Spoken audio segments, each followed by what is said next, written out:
Acute thyroiditis is another type of thyroiditis.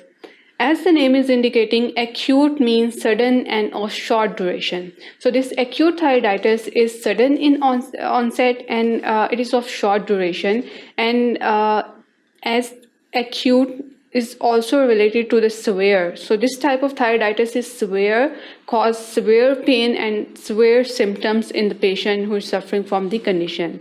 If we talk about the etiology of the disease, mostly it is seen that the various bacteria, microscopic organisms are associated with the cause of the disease.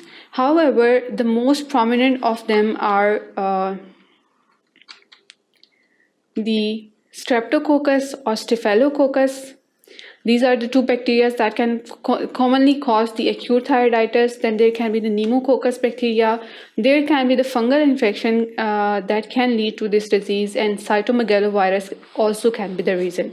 Now you may think that how this infection is going to affect the thyroid gland, or whether there will be the infection of thyroid gland only. No, basically whenever in your body there is any systemic disease because of the Streptococcus, Staphylococcus, pneumococcus, fungi or viruses, there can be the hematogenous spread. Because of that spread, the bacteria or the effect of the disease can reach the thyroid gland, and then they can cause the acute thyroiditis. So this can be a part of other systemic diseases, and this spread is due to the basically the disease is due to the hematogenous spread.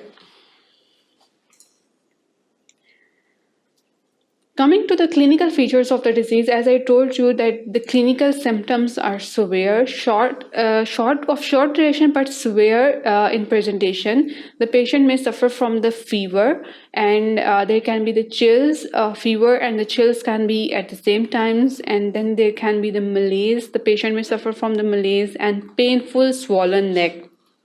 The swollen neck is prominent, and the patient suffer from a severe pain. That these two are the most prominent features of the acute thyroiditis, and along with that, the patient also suffer from the fever, chills, and the malaise. So these are some symptoms that can be seen in the patient, and obviously, patient is diagnosed with the levels of the hormone in the body that can be decreased or increased depending upon the cause of the infection, and also the specimen can be taken for the histological analysis and for the analysis of the causative agent that is present for the isolation of the organisms as well. So this was all about the acute thyroiditis.